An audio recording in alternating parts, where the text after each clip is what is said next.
another edition of Target Score Winnipeg, your CBears and CEBL podcast. I'm Joey Slattery. With me is Taylor Allen. If you're listening, we're glad to have you on board. If you're watching, it's good to see you. Our YouTube channel, at Target Score Podcast.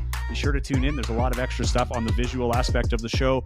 And, of course, you can check in on Instagram at Target Score Winnipeg, or WPG, at Target Score WPG.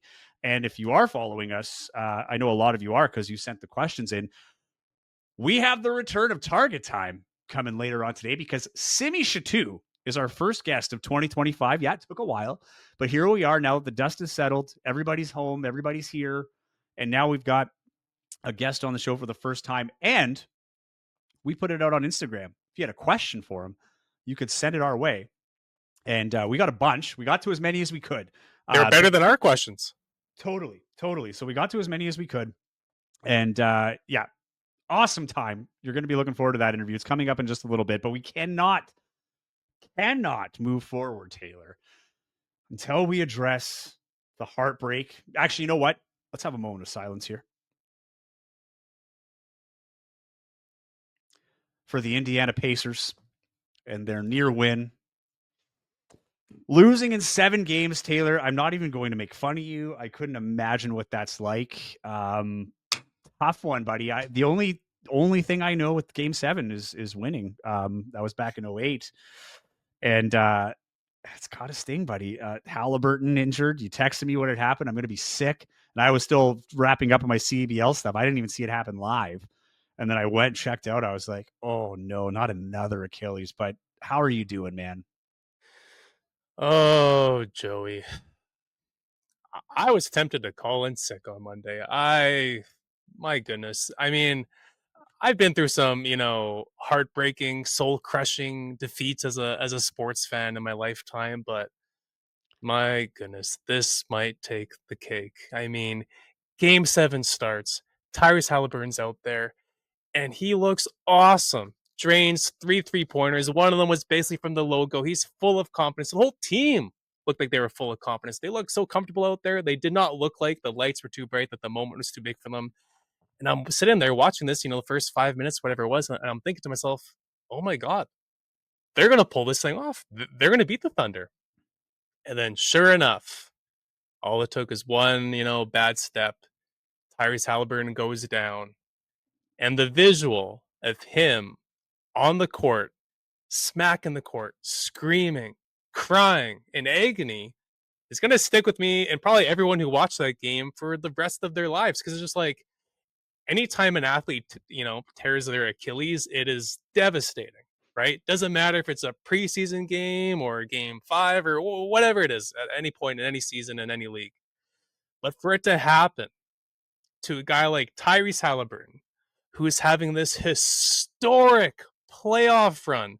This guy was voted the most overrated player in the league a few months ago in this players poll. And what does he do? Round 1, they get through the Bucks, no problem.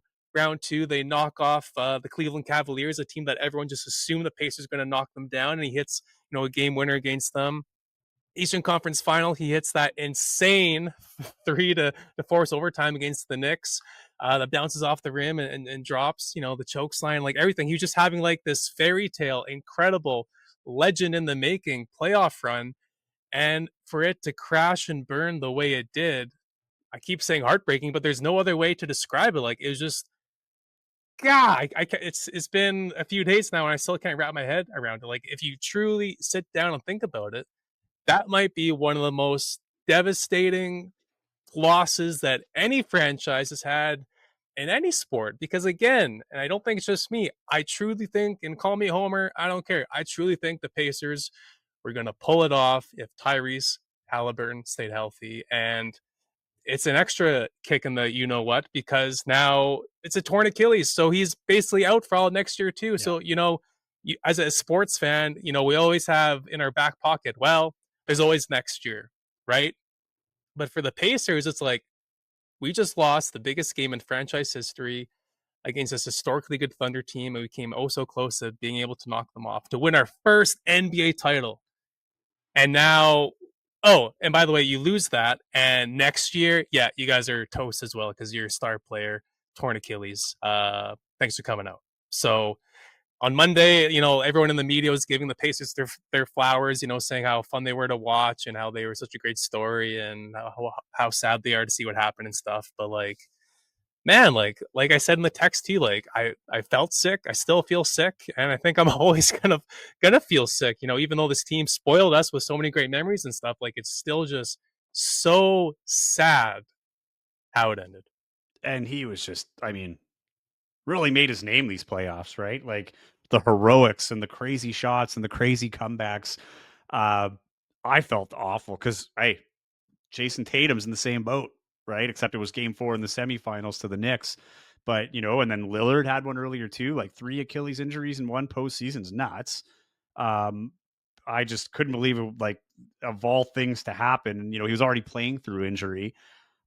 Crazy, absolutely crazy. I felt terrible because the Pacers also had the lead at halftime, I'm pretty sure, right? I think they were up by They're one. up by one. They're up by one. Yeah, and then OKC turned it on. I mean, I'm very happy for Shai Gilgeous-Alexander. I think the caveat here, and I know that doesn't help you any, but he walks away with a Finals MVP, season MVP, scoring title, one of 4 players to ever do it.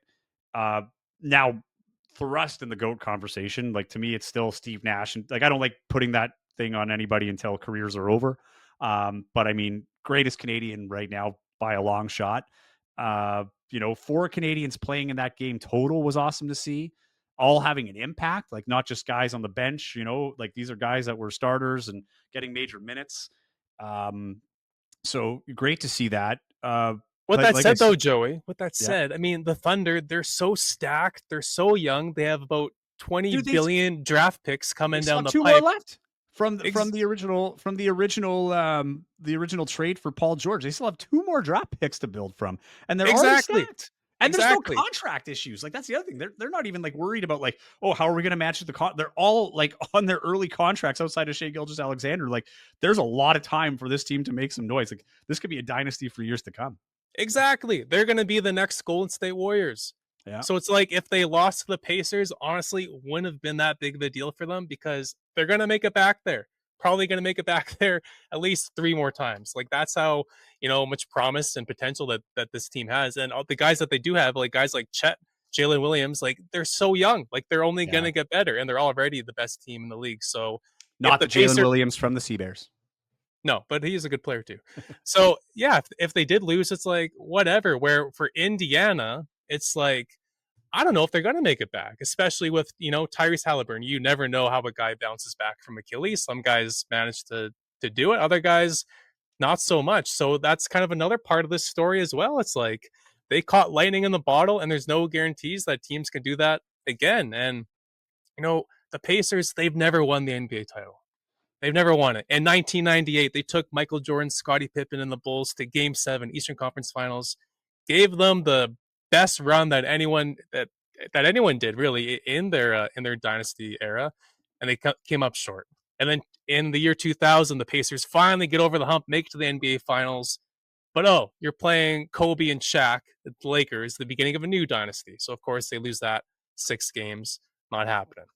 Then you fast forward to 2005. They're the best team in the league. They got upset the year before by the Pistons, who came out of nowhere at the Eastern Conference Finals. 2005 was like, okay, this is going to be the Pacers team to do it. They got Jermaine O'Neal, Ron Artest, Jamal Tinsley.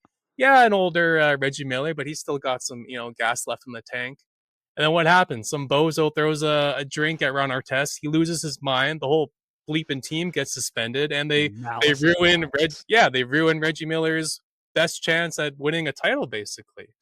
And then you fast forward to the next time they have a really good team. They got a young guy named Paul George, and they got this amazing rim protector in Roy Hibbert, and they got this crazy Lance Stevenson guy who's awesome, and they got a good point guard in George Hill, and they got David West, who has this incredible mid-range game and just a very complete starting 5. And then who do they run into? They run into the big 3 of Miami: LeBron James, Dwayne Wade, Chris Bosh. So it's like, frick, man, I want to use a different word that starts with an F, but it's like they can't catch a break. So this team, it would have been such an amazing story for the Pacers to finally win their first title after all the crap they've been through. And Reggie Miller sitting in the crowd with his son.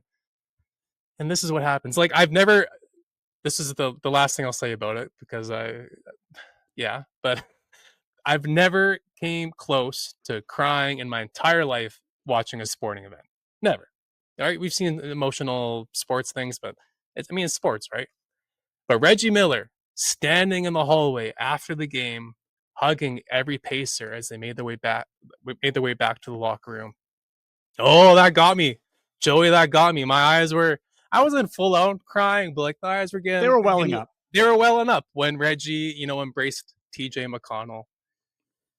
And they're both, yeah, and TJ's just crying on his shoulder. And I was just like, man, this is just, again, heartbreaking. So I'll leave it at that. But yeah, Joey, this loss is going to stick with me and every Pacer and Pacers fan for a long time. So, Well, this has been Target Score Winnipeg Therapy Session, brought to you by whoever wants to sponsor this. But yeah, RIP 2025 Indiana Pacers. So close yet so far. But hey, Winnipeg Sea Bears aren't doing so bad.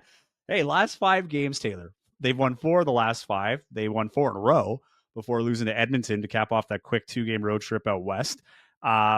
Things have totally changed. Belief is there. Team looks comfortable and confident. Everybody's stepping up at different times. Looking at those games, they're outscoring their opponents actually pretty like a lot closer than I thought. 89.4 to 88.4 is the score. So they're finding themselves in very tight games, which to me is not a bad thing. As much as they'd like to get that average down to 85, they have held teams to 85 and under so far this year. They're yet to hit the century mark offensively, but they're winning those close games. So I'm okay with that. The big one for me, Taylor, was that Vancouver game. I'm actually going to erase the Edmonton game. I actually have no issues with that loss whatsoever.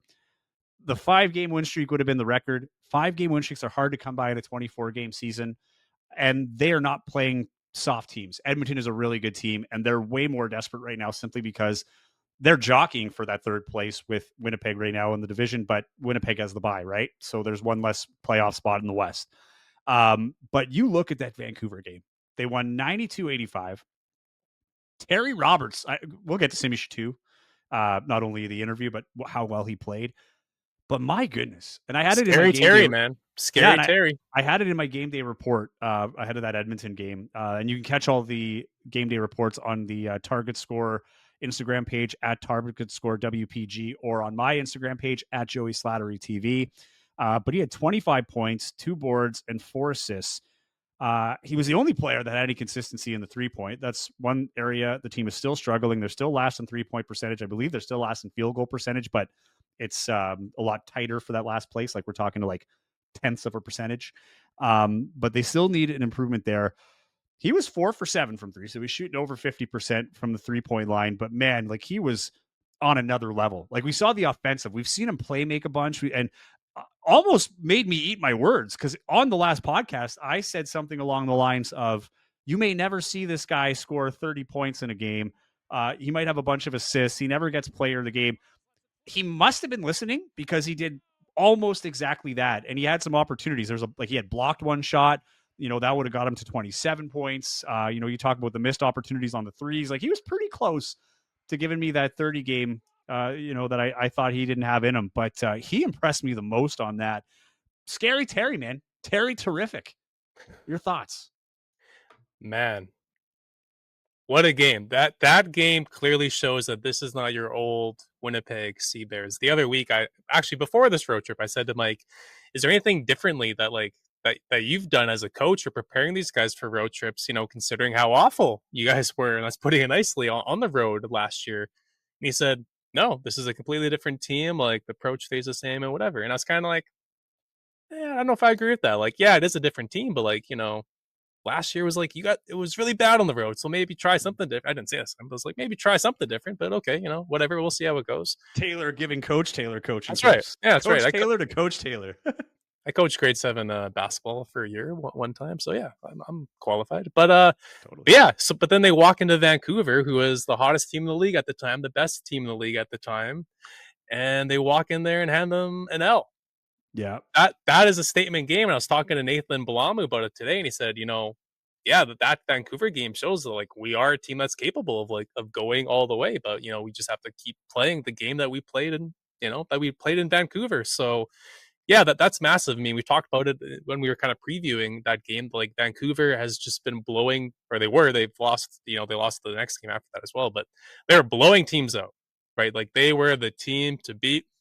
So if the Sea Bears to walk in there, knock them off, that is a huge feather in their cap. That clearly shows that, before they were just hosting championship weekend, the Sea Bears, right? Yeah. Like, okay, well, they're just here because they're hosting. They don't really belong here.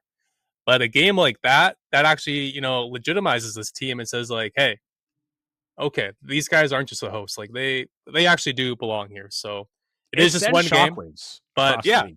totally. And I mean, it's no coincidence that Simi Shittu, that once he made that debut, they won their first three, 4 games with him. Like that's how big of a difference that he's been. So yeah, I'm with you on that one. Like obviously, if they went into Edmonton and won that game, it would have been like, holy smokes, here we go. But to rattle off 4 games in a row in the CBL, it's not easy.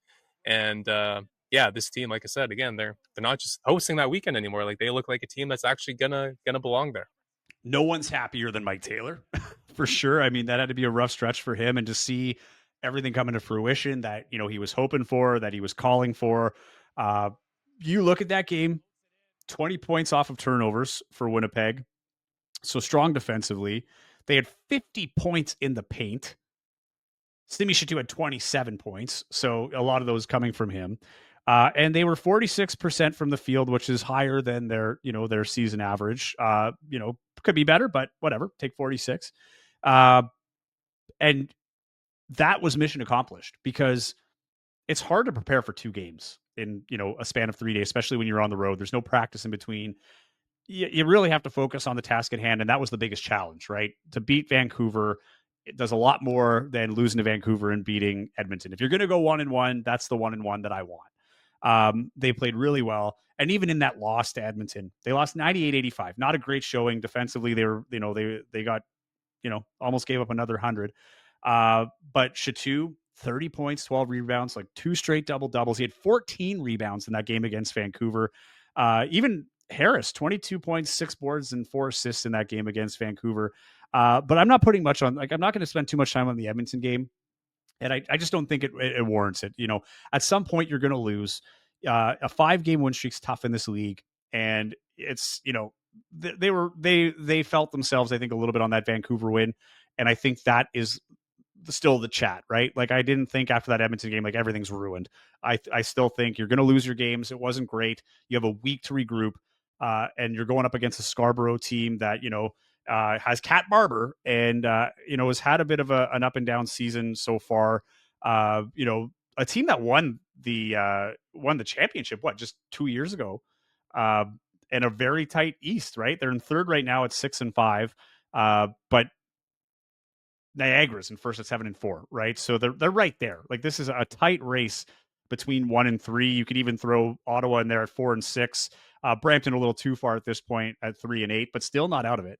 But this is a Scarborough team that's coming into this one, that's hungry, looking to jockey per position, right in the midst of things. There's always really good games with Scarborough, it seems, right? You go back to last year, the Alex Campbell 1,000-point game winner off the missed foul shot from Jackson Rowe, who has played in the NBA since then. And the last game, same thing, where the Seabears had to battle back and win that game, coming back in target time. These games tend to be exciting, so I feel like there's a lot riding on this game as well, because you're going to find yourself more than likely in another very tight game. One more thing on that Vancouver game, the first 5, 6, 7 games of this year, if Tevian Jones just had 2 points for the Sea Bears, there's no way they're winning that game. Yeah. It felt like he had to score at least 15 points for them to have a chance to win early on this year. But now that they've really bolstered this lineup, obviously, with Simi and Jalen, who we've talked about a bunch, a guy like Tevian, he can have an off night. He could go 0 for 5 and just get a basket or free throws, I guess, and you can still come out with a big win on the road. So, yeah, a lot of good things to pull out of that game for them moving forward. But yeah, Friday, obviously, you win 4 in a row, you drop one, whatever, but that 4-game winning streak won't feel quite as good if you follow it up with back-to-back losses. I mean, this team they did beat Scarborough on the road already this year. You know, Jalen Harris obviously has his hit list, all the teams that he used to play for, and he already made Scarborough pay for it on the road the other week, and then he made Saskatchewan pay for it last week as well. So we'll see if he'll take it easy on these guys now. But yeah, it's just crazy, man. Like this team is completely different. And again, they look like an actual contender now. So it's been cool to watch. Well, you look at it like just kind of it's a bit of a Jekyll and Hyde with Scarborough. So since that game against Winnipeg, they lost that one by 1 point. It was 87-86. Then they lose to Montreal. And that's when Montreal was like in the heart of their heater, right? 108-88. They beat them by 20 points, well over a century.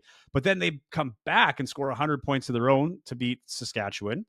And then the next game, they lose to Calgary, giving up 94 points. Then they beat Montreal 101-73, right? So they get their redemption. Now, their last game, which was Friday against, or sorry, no, not the last game. It was the second last game of the Friday game. They play Ottawa and they lose 97-78. What's going on? And then they follow that up by beating the defending champions, the Niagara River Lions, 102-70. So based on the back and forth, if you're a betting person, which I'm not condoning betting, CBears should win this game, right? Scarborough 6-5, CBears are 5-6, and just the way the pattern's been going, they tend to lose after a big win. So it's a good opportunity for the CBears. It's also a big road trip here for Scarborough, their first big one of the year. Almost all of their games, except for that one against that was in Saskatchewan. Oh, they had the one in Calgary, but yeah, they're road tested. But it's a good opportunity for Winnipeg here to take advantage of this. Beat a good team in the East and put on a show, because as we said, those games are always important. But they're going to have a game like Vancouver, like they had in Vancouver, that will put this team away early. And that's the one thing we haven't seen from Winnipeg yet. We haven't seen them like close out a team, with a lot of authority. And I think this might be an opportunity if they can get ahead.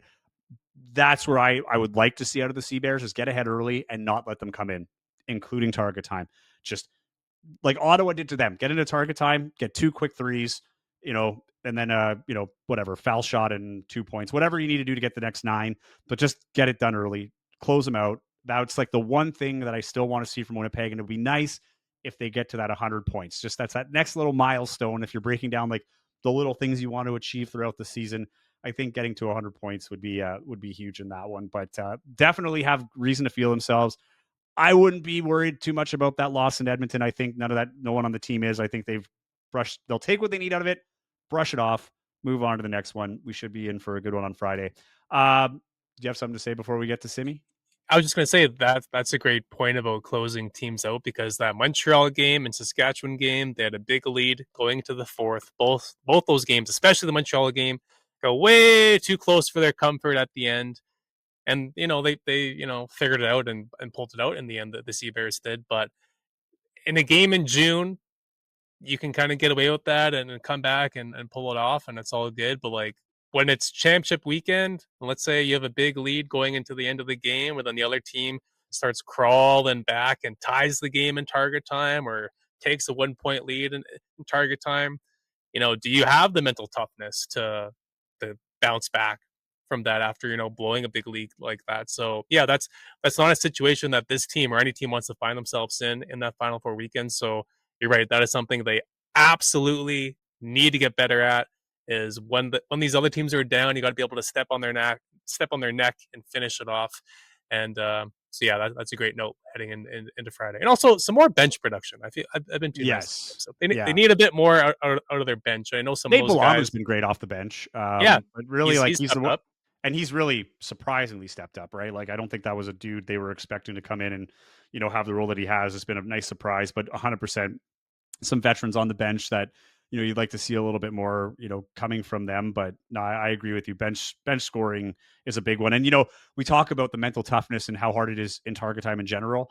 I know it's not the same players as years past for the most part, but if you think it's a mental hurdle in a regular season game, the CBears have never played past the play-in round, right? So you throw them in a conference championship, like you want to make sure that you're confident and learning how to close those games out early, because you're right. If you're going up against a team like Vancouver, who's just been there last year, right, to the finals and lost a close one, they've taken their lessons. And as much as we're celebrating this win, over Vancouver in Vancouver and how meaningful that is, it's a game in June, right?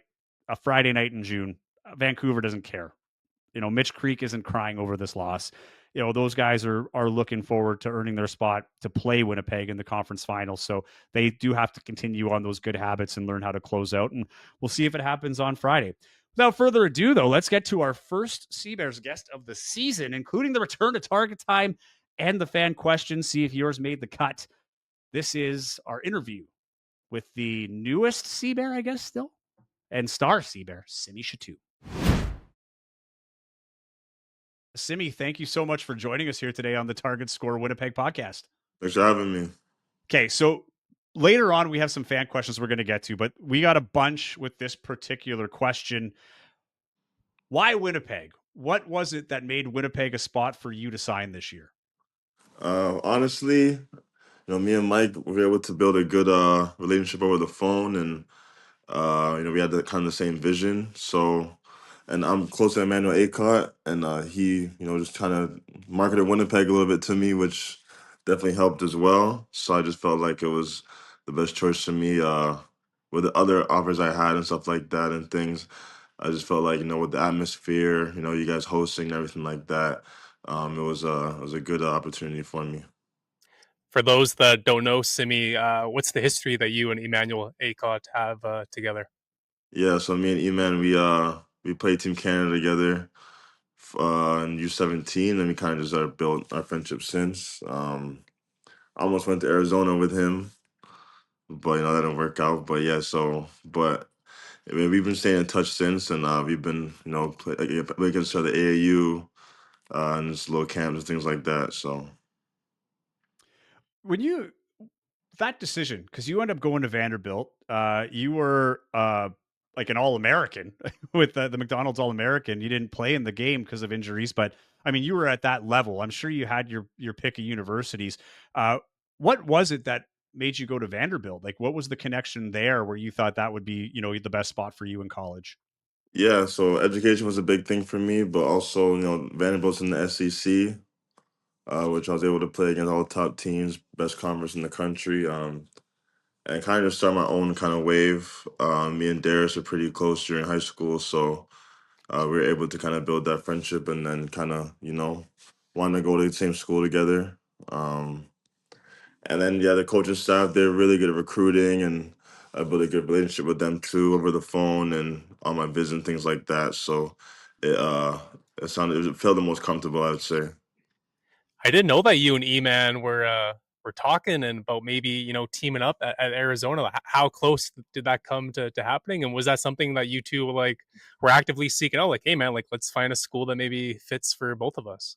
Wasn't like a too much talk, because he ended up going a year early, than me, but no, we definitely talked about it a little bit, but he supported any decision I made, honestly, so it was good though that we, were able to kind of almost go to the same school. Did you guys ever play against each other in college? Nah, we're in different No. conferences, so we never got to play each other.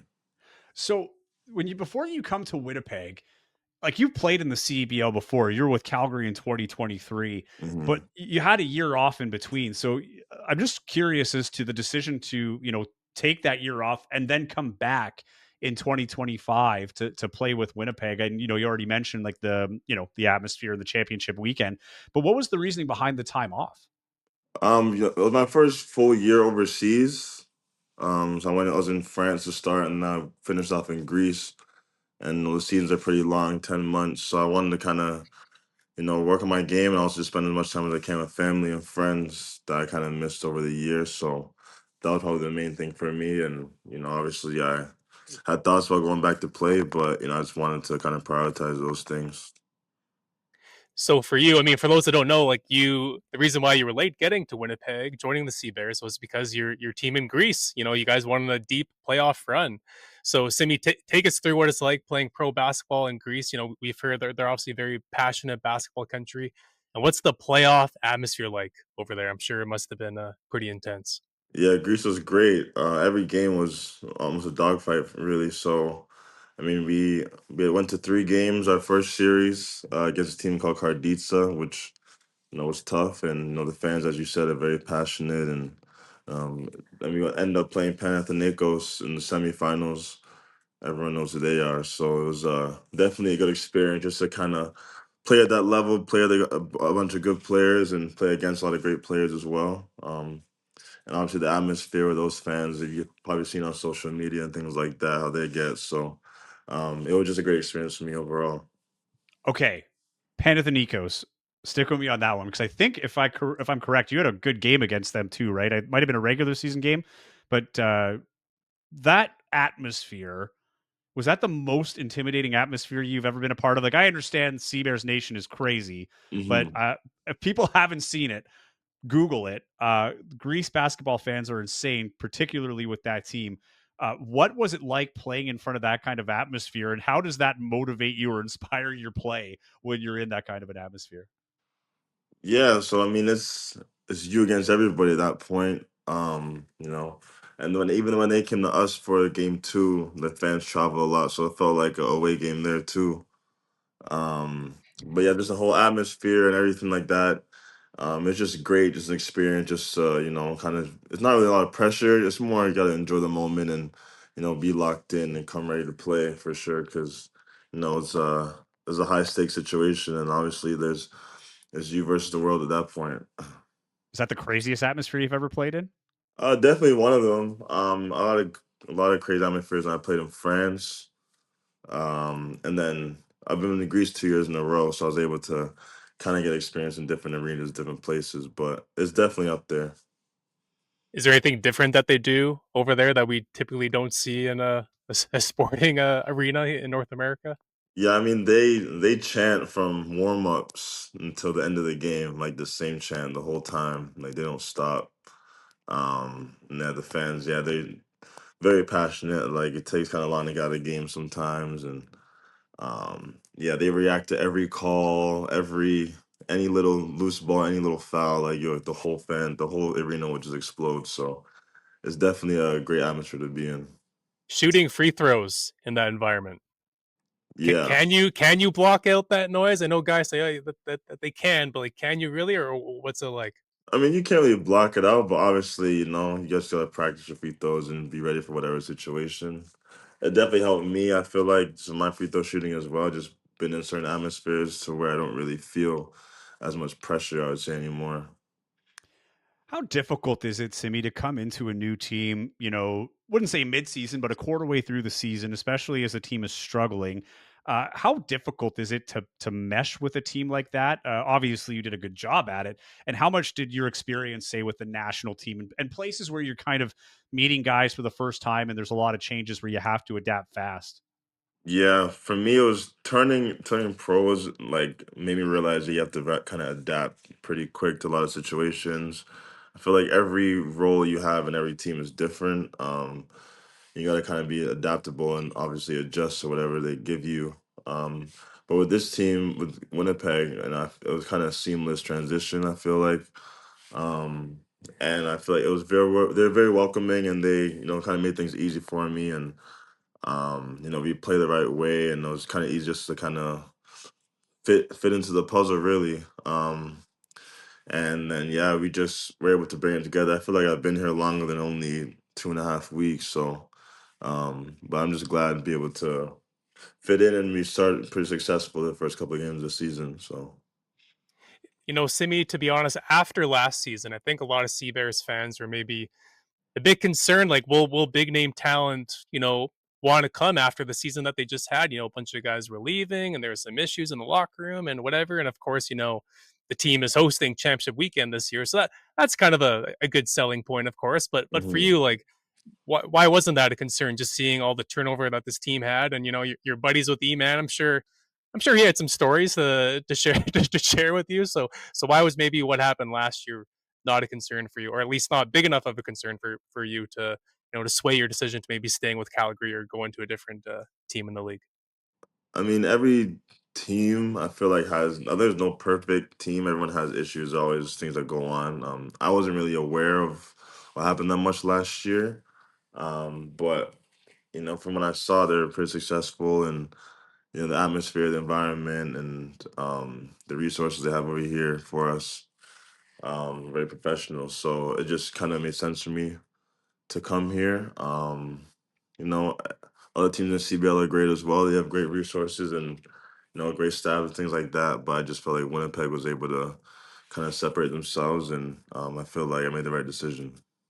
So, what is it about this the team, the style of play? I mean, they talk about the seamless transition. You're averaging 24 points a game. Your field goal percentage is over 60%. You're averaging a double double with the 10 and a half rebounds. But what is it about this style that's allowing you to exploit your strengths? And not only that, it seems that, you're getting more and more comfortable and the play's getting even stronger with each passing game. Yeah, so I feel like we have a lot of talent on our team, and a lot of unselfish guys that really want to share the ball and want to win, all the same mentality.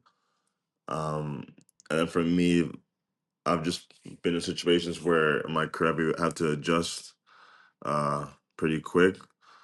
But I feel like for me, I just want to win, do whatever I can to win. And I feel like I can affect the game on both ends, and give the team whatever they need and in the time being.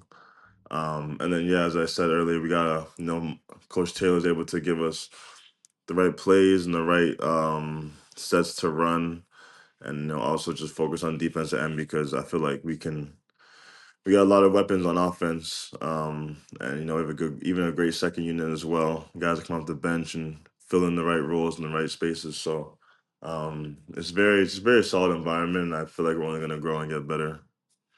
So you were born in London, moved to Canada when you were 5, and then, you go down to the States to play, high school, but Mhm. Simi, what did you and your family moving to Canada as a kid for you, do for you as helping you, put you on the path to become a professional basketball player? Yeah, it was definitely life changing. I would say. I definitely don't think I would be where I am today. I feel like it was for just better opportunities for me and my brother. Um, and then I'm just able to kind of just they put me in a couple sports, and obviously I feel like basketball was the most comfortable for me, and I was able to kind of just stick with it and fell in love with it early, and I was able just to grow from it and kind of have my goals already set when I was young. So um, definitely is a life changing decision to move for me and my family. And then obviously I was able to go to the States and travel the world, see the world and things like that. So I'm sure there'd be many of our listeners and viewers, Simi, that might be a little surprised to hear, how low key you are and and how soft spoken you are. Because when we see you on the floor, you are an intense dude. yeah. What is that switch on the floor, and what is that feeling like when you're stepping onto the floor and you kind of take that intensity to the next level and step into you know playing Simi Shittu as opposed to everyday Simi Shittu? Yeah, I mean, I just take the game very seriously, and I feel like I put a lot of time, a lot of work into it, and there's ups and downs in the game, and it's an emotional game, and I just have to be at a different, I think, focus, different level when I'm on the court, and you're going to battle every day with your other 10, 11 guys, so I want to be able to be one of the guys they can rely on, and just help any way I can, as I said. And then obviously just come in the right mentality every game because, the person in front of me trying to take my head up just like I am really. So, Simi, you played in Greece, Turkey, Israel, France. Just did you ever imagine this in your wildest dreams that this sport would take you all over the world and as well get to play in your home country in the summers as well? Honestly, I would say not as much not as much countries this early, but I definitely thought that, the game, even from a young age, has taken me in so many places, and I've had to grow up quicker than most. I left home when I was 14 to go to Florida, so for prep school and boarding school. So I was able to kind of just grow from there. And obviously, I've just seen a lot playing AAU and playing all these camps and things like that. So Um, Obviously, I knew the basketball was able to, it's global, so you just never know where the game can take you. What's that experience like, Simi, when you leave home at 14 years old, going to, prep schools, playing in the AAU circuit? I mean, when you look at, what do you think would surprise, I guess, the average fan who isn't, exposed to that kind of basketball and that atmosphere? Yeah, I feel like, and it's definitely an adjustment. Being from family for that long and kind of have to fend for yourself and figure it out with yourself. And that was the first time I really had to, I would say, earn playing time and like kind of carve out my role and stuff like that. Because I went to Mount Verde my first year, and we were number one in the country, and we had 5 to 6 5 stars. So it was just a whole different atmosphere and environment for me to grow and get better, which it was a blessing for sure. So I feel like I was able just to that year and then all the years onwards, going to different teams and traveling and things like that, were able just to help me to be the person I am today. So And when you think back to that time, what was the hardest part about leaving your family at that age? Like, do you look back at it and think the things that you might have missed out on, like, whether it was holidays, birthdays, things like that? Like, how does a 14-year-old deal with that kind of stuff, even right through your teenage years? yeah, so I think holidays and stuff like that was definitely difficult at first, but I mean, this is the life I'm gonna tell myself. I just started adjusting and started, growing up. I guess like this kind of life I chose and I wanted to be. So these are kind of sacrifices I had to make to, be an All American and be this ranked this high, go to these schools and get offers like that. But I feel like if I stayed in Canada around that time, it was harder. It was harder for me to get, offers and things like that what I wanted. So you're gonna have to make sacrifices to get where you want to be. Was leaving Vanderbilt after 1 year always kind of the plan? Was that a tough decision? Can you just kind of take us through what led to you deciding to turn pro after 1 year of school? Yeah, it was definitely a tough decision. But I feel like my game was one more pro ready than it was college. We had a lot of up and down things going on in school too, and obviously our coach wasn't able to extend to be the coach the next year. So there was just kind of a lot of unknowns, but I was getting good feedback and things like that in the draft process, and I was able to go to the combine and play well there. So I just was confident in my abilities, and I wanted to start my pro career, um, early as possible. Obviously, didn't go the way I thought I was going to start out, but I was able to again grow, figure out, and adjust, which has helped me a lot in my career. So So with that, like, is the NBA still where you want to be or where you see yourself, or do you look at the opportunities that you've had now, and being exposed to basketball overseas in the top divisions? Do you see yourself sticking around there for a little bit and being in that circuit, playing in Greece or wherever it may be? yeah, I mean, every opportunity I've had is a blessing, but in the NBA is always been my main goal to establish myself there and um, one day be there. So full time. So I would say, yeah, obviously, wherever wants to take me, wherever path I need to go, I'm open to it, but I feel like each team I go to is like a stepping stone to where I'm trying to be. And it's gonna just develop me and to continue to get better mentally, physically, and things like that. So you're nearly 7 feet tall, very athletic. Obviously, you can shoot threes, and you play defense, protect the rim. Like what's missing to your game? Do you think? Like what do you need to improve at to be able to take that next step and get an NBA team to bring you in? Yeah, I feel like just continue to improve in every area of my game, continue to mature, and then continue just to win anywhere I go. That's the main thing. I feel like winning takes care of a lot of things. So I just say those couple of things right there. One thing I want to ask you, we've been asking, our guests throughout this season uh, about Chad Posthumous, memories, stories, anything that you might have. I don't know how well you knew him. I know you played against him, but, being a big man yourself and, Chad being a big man and what he was able to accomplish throughout his career in life. Do you have any memories, stories with him, or anything that stands out? Because I know you weren't here for the emotional ceremony pregame Yeah. for that first game, which was super well done by the organization and the league. But is there anything that stands out to you with Chad, a memory, a story, or something that you take with you?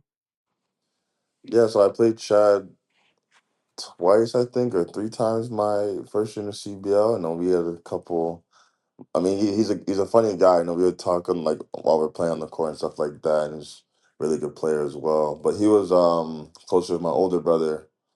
My brother played youth sports and stuff like that, so I guess they're closer in age, so he knew him more. But I always viewed Chad as a great basketball player and a great guy, and it was a blessing that I obviously played and shared the floor with him. And it's obviously tragic how things ended, but again, that's another thing too where I'm appreciative of being here because I feel like this season also a way to kind of acknowledge him and give back to him for what he did to the organization. So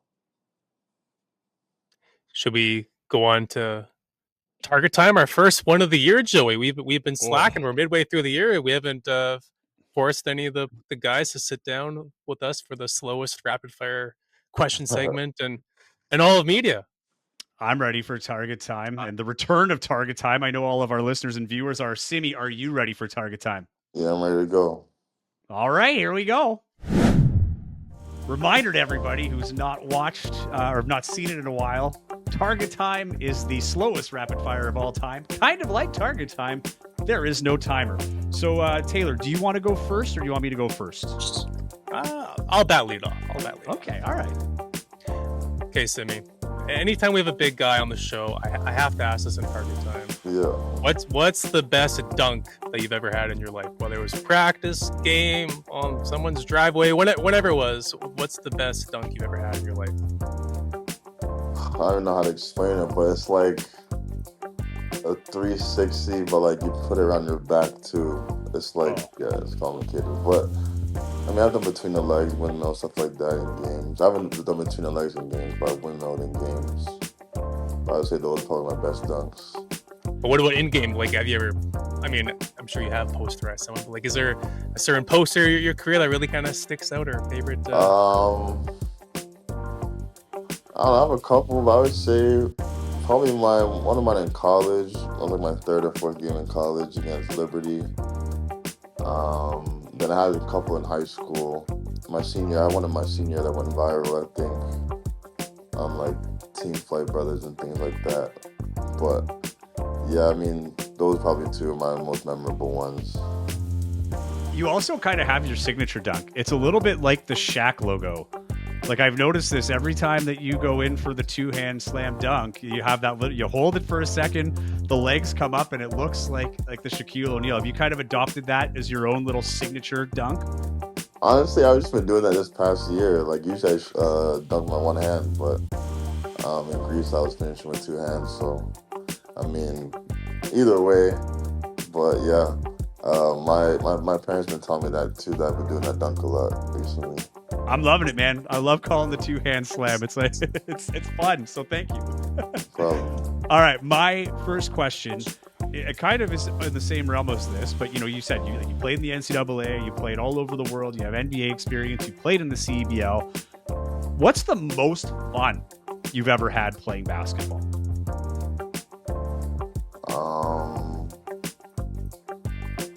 There's like high school and like college and stuff count, or what, like anything? Yeah, like if any point in your career, I mean, you've been all over the place, doing so many cool things. It doesn't even have to be like basketball related, but like when you look at it, like what's the most fun you've ever had in, let's say, a season?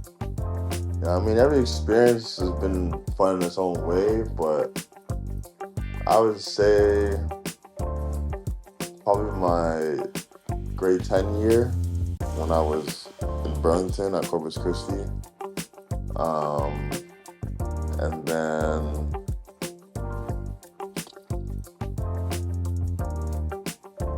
for my rookie year and then my first year when I played in Calgary, that's the most fun I've been playing. Really? Yeah. What was so fun about Calgary? I mean, just the team we had, and I was able to kind of just like find my game, find my confidence again, kind of rediscover myself in a way. And just, yeah, I just feel like just the it's just a different. I was able to play play in front of friends and family, which I wasn't able to really do my first couple of years playing pro. So that was a big thing too.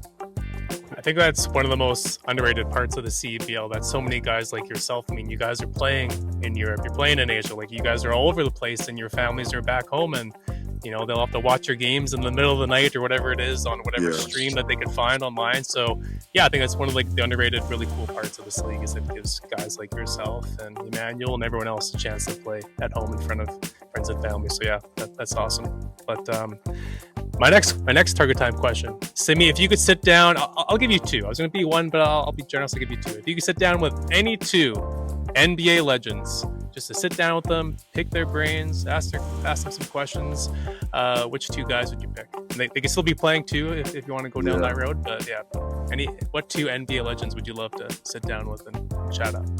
I'd say Magic Johnson, and then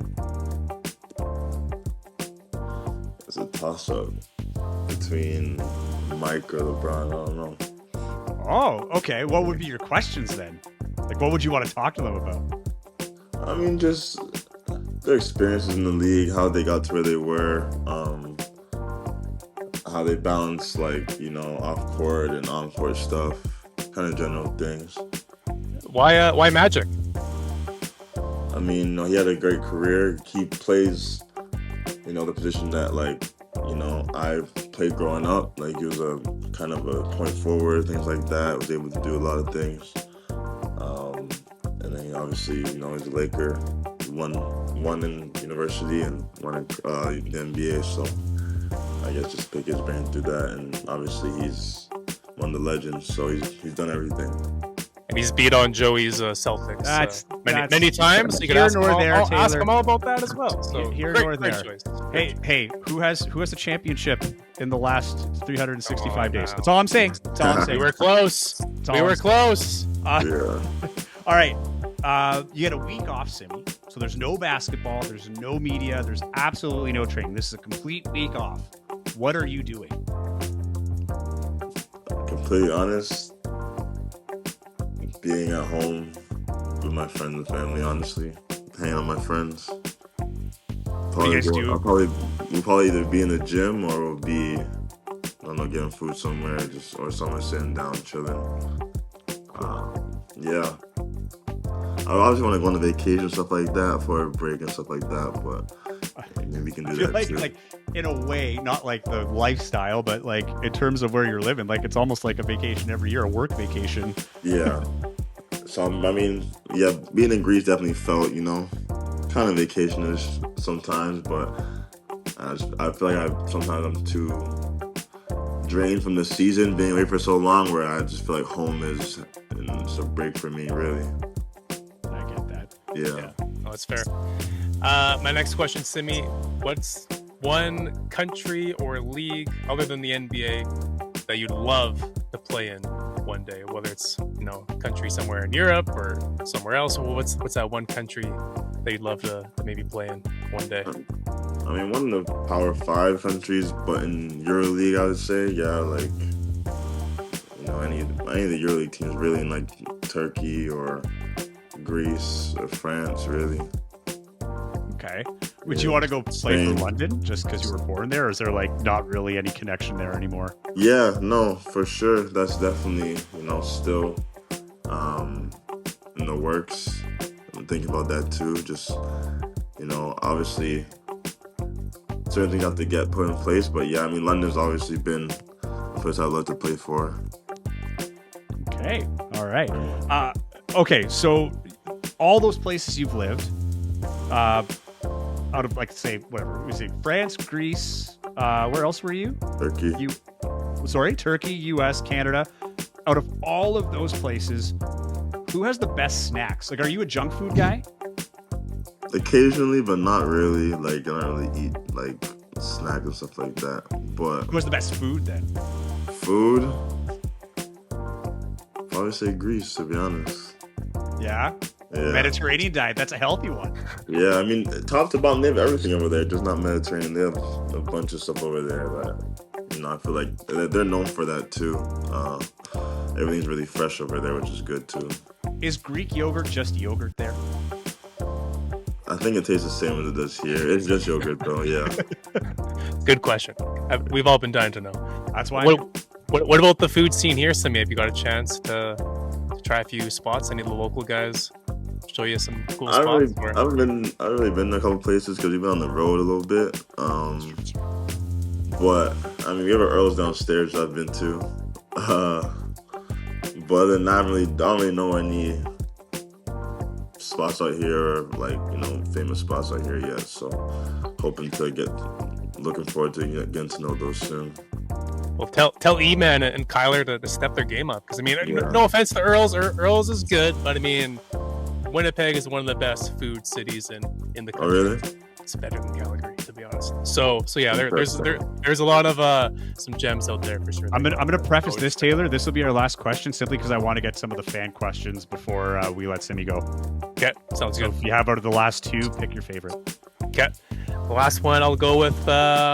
What's your favorite nickname in basketball?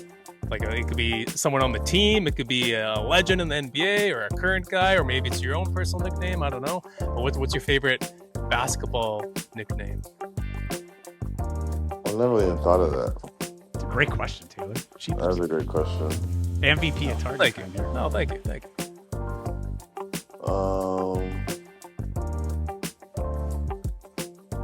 Like any one of Shaq's. Yeah, there's only 37 to choose from, but I mean, yeah, Shaq has some good names, like Big Diesel, stuff like that. What's your nickname? Do you have? You gotta have. I mean, I've some of my friends are called like Simi Auto, like semi-automatic, whatever. Like. Oh, okay, yeah. That's pretty good, actually. I like that. The whole Simma song. People be saying that sometimes. That's really it though, Sim. But yeah, some of my friends I've played with over the years are Simi Auto. Joey, I would have went with broadcast. I would have went with Sim City. Like, welcome to Sim City. That's just like when you hit a block or a big dunk or something like that. Yeah. We're gonna make that a thing. Okay, so my last question for you: who is the most underrated player on the CEBLs? Now, that could be on the court or personality-wise. Most underrated player, I would say Nate. Balamu? Yeah. Why is that? I mean, because, you know, defensively he's really, really good, and offensively I feel like he's just only going to get better. Because he's from Burlington, Ontario, and I'd never really seen him play until I came here, and he's just been, definitely been impressing me a lot. And I think he had a big game the first game when I came to watch Scarborough. He had a big game, and then he did a lot of good things for us the last couple of games too. So yeah, I'd say him, and he's very quiet. Like, you wouldn't really he talks, but not that much, but he definitely he's a good guy though. He's a hard worker as well. Yeah, and you're from Burlington too, right? Like, your family was in Burlington, so that's the connection there. Yeah, that's awesome. Okay, we're gonna make this part of Target Time. Taylor, I don't know do you have the questions on you? Did I send them to you? I can. Or do you want me to just ask? Yeah. Yeah, you go. You got them? What's that? Okay, I'll kick my feet up. You go for it. Okay, all right, sounds good. Okay, so our first question is from Andrew, and he wants to know, or he wants you to take us through the emotions of the first game, because he says it looked like it was a roller coaster. Yeah, the first game was, it was great. I didn't really have the first half I wanted, but the team really obviously picked me up and was able to, handle their business. And then the second half, we were able to kind of get a little groove going, but obviously Montreal came back. They're a really good team as well, and it was the first time playing against each other. But it was definitely, I think when they hit that 1-3 to go up one was definitely a little startling for us, but we were able to figure it out. And at the end when I scored, it just felt like a relief, because I didn't want to lose my first game here either. So I think it was a relief for the fan base as a whole. You could feel the tension disappearing in the Canada Life Center, I'll say that. On that note, Target Score Winnipeg superfan Juliet asks, what do you think of the fan base? What's your first impression? I love it.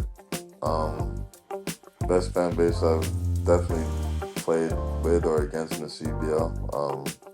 I wasn't able to play here my first year, so it was kind of great when I came here and for the first game and how engaged and how supportive everybody is. And actually, it really gets loud in there too, so it's just great. All right. What's your favorite artist and album? And that's from Dan. I don't really have like a favorite number one artist. I listen to a lot of different. I listen to all the UK stuff, and then obviously a lot of stuff in America too, like rap and stuff. So yeah, you'd probably be exposed to a lot, right? Just because of your global footprint. Yeah. So I don't have like a favorite artist, but I like Future, Gunna, Drake, things like that. Okay. All right. Caden asks, how does the CEBL compare to overseas? I feel like there's a lot of talent over here. CBL, I mean, we play the same rules. I just feel like overseas it's a little more like higher in discipline. Like obviously every play and possession matters here, but literally every single play can determine win or lose in the game, and there's no target time either. So just things like that. It's definitely a lot more physical, I would say. Where I played in Greece and France and Turkey and stuff like that, and but the CBL definitely growing, and it's definitely getting there. If FIBA called you, Simi, and said, "Hey, we're contemplating making every league overseas adopt having target time," would you say yes, sounds good, love it, or would you say nah, keep it out? I honestly would agree with it. Honestly, I think it brings a different flair to the game, and it gives the other team a chance to kind of come back a little bit, and it makes the game more exciting for the fans. So the last question, we have a bunch here, and I want to apologize for those that put their questions out. We didn't have a chance to get to them. I'll end with this one from Noah, and it's a pretty simple but insightful question. What made you want to become a basketball player?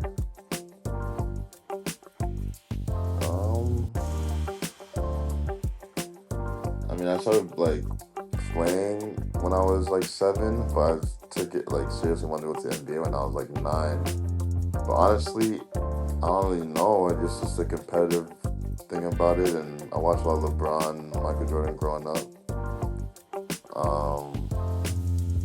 I don't know. I just always felt or wanted to be a professional in something. I just felt like basketball was my calling really early. So I don't know what it was, but I just took it so serious at a young age and just stuck to it. So, was there another sport that you think, if it wasn't basketball, would there be another one? I think that was someone else's question, actually. So bonus.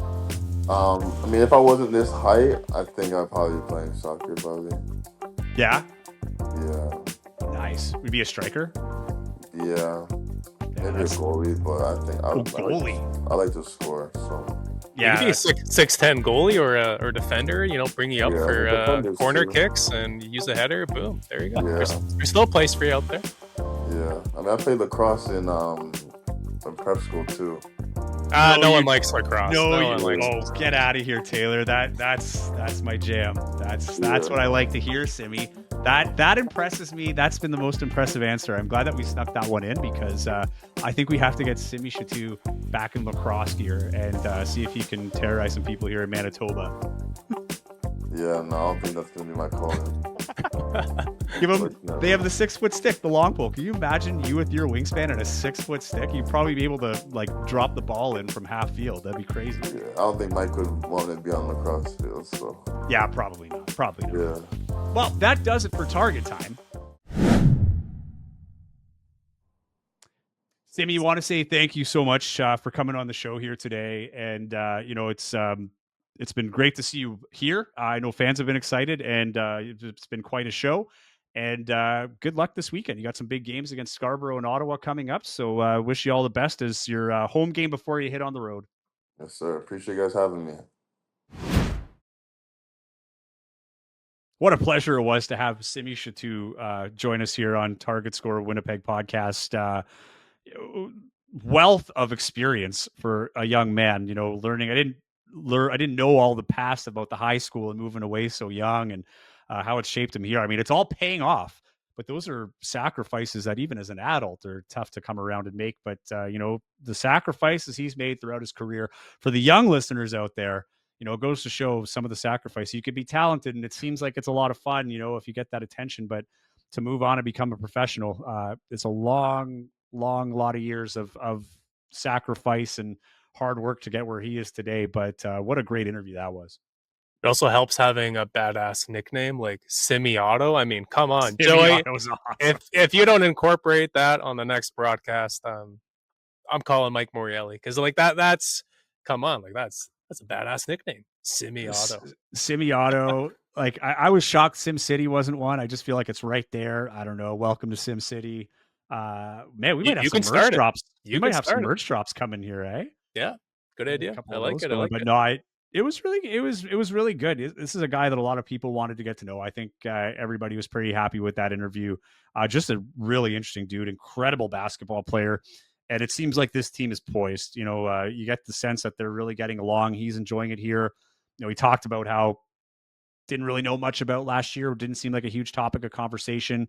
And, since he's been here, it's been good. So I'm sure everybody's loving him too. You see a guy like this come in and help not only turn things around, but as we mentioned earlier in the show, like everybody seems comfortable. There's a little bit of pressure relieved off everybody. So, no one's happier than Mike Taylor, because this is, I almost felt like there's so much pressure on him. But we talked about it in that game, before his debut. Like, is there too much pressure on this guy? There's not too much pressure on this guy. Not even a little bit. He's been even better than I thought he'd be. Like, again, Same. he's being crowned as the savior before he even got That's here. That's a lot of pressure. Yeah, the whole thing was, oh, just wait till Simi gets here, then everything will be okay. It's like, yeah, I don't know about that, but no, yeah, that was actually very accurate. He's been absolutely sensational. So it was cool getting to know him a little better. And apologize to our listeners, we've been kind of slacking on the guests. I've had people stopping me in the street like, hey, when are you guys gonna have some guests on? I'm sure, Joey, you've had that as well. I've got a few DMs asking, and that's fine. Hey, yeah. And if there's someone that you want on the podcast, don't feel shy. You can message us on our Instagram, Target Score WPG, which was at Taylor Allen 31. That's right. And I'm at Joey Slattery TV. If there's anybody you think you want to hear from, let us know. We'll see what we can do. A lot of people wanted Simi, so I know there's a lot of people out there that are happy. But yeah, this will keep going. The next game for the Sea Bears is Friday night. That is a national broadcast on TSN. That one is a 7:30 start. And then there's the special Tuesday game in Ottawa. It's an away game against the Blackjacks, starting off at 3-game road trip, but 2 games back-to-back on the Tuesday and then the Friday, Ottawa and then Niagara. We'll be back next week, though. We'll make sure that we come back and recap this weekend, because it's a big game against the Shooting Stars, and preview that road trip ahead. But yeah, great show. Glad to have Target Time back and our guests back. And hopefully we'll get a few more of the it was also got a lot of great feedback on having the other analysts and play-by-plays and sideline reporters that have come on for pregame preview, or game previews, I guess. Call them game previews. Yeah, so love that. We'll try to keep that going, but appreciate all of you joining us here. Again, if you're listening, glad to have you aboard. Check out the YouTube portion of the show at Target Score Podcast. Follow us on Instagram at Target Score WTG. I'm Joey Slattery. That's Taylor Allen. We will be back next week. Until then, enjoy the game Friday night.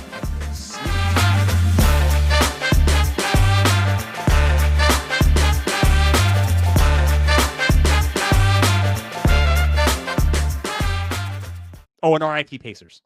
Thank you. Thoughts and prayers with Tyrese Halliburton right now. Now I'm going to go back and crawl into my hole and continue to mourn their heartbreaking loss. So thank you.